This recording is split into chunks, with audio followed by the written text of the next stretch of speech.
I guarantee you've heard of this book, Men Are From Mars, Women Are From Venus. It was the top-selling nonfiction book of the 90s. But do you know what's in it?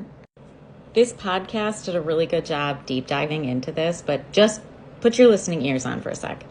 A week after our daughter Lauren was born, my wife Bonnie and I were completely exhausted. Each night Lauren kept waking us. Bonnie had a difficult delivery and she was taking painkillers. She could barely walk. After 5 days of staying home to help, I went back to work. While I was away, she ran out of pain pills. Instead of calling me at the office, she asked one of my brothers, who was visiting, to purchase more. My brother, however, did not return with the pills.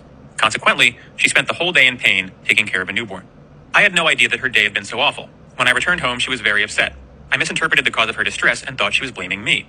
She said, "I've been in pain all day. I ran out of pills. I've been stranded in bed and nobody cares." I said defensively, "Why didn't you call me?" She said, "I asked your brother, but he forgot. What am I supposed to do? I can barely walk. I feel so deserted." At this point, I exploded. My fuse was also very short that day. I was angry that she hadn't called me. I was furious that she was blaming me when I didn't even know she was in pain. After exchanging a few harsh words, I headed for the door. Then something happened that would change my life.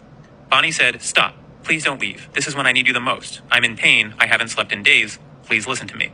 I stopped for a moment to listen. She said, "John Gray, you're a fair weather friend. As long as I'm sweet, loving Bonnie, you are here for me. But as soon as I'm not, you walk right out that door."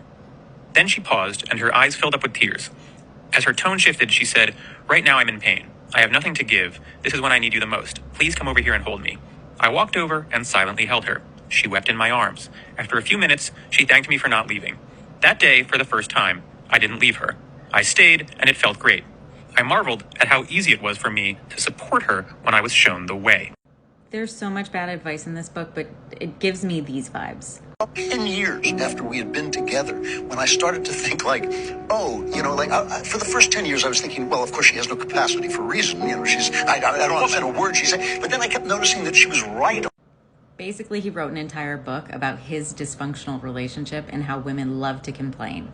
Go check out the whole podcast. It's great.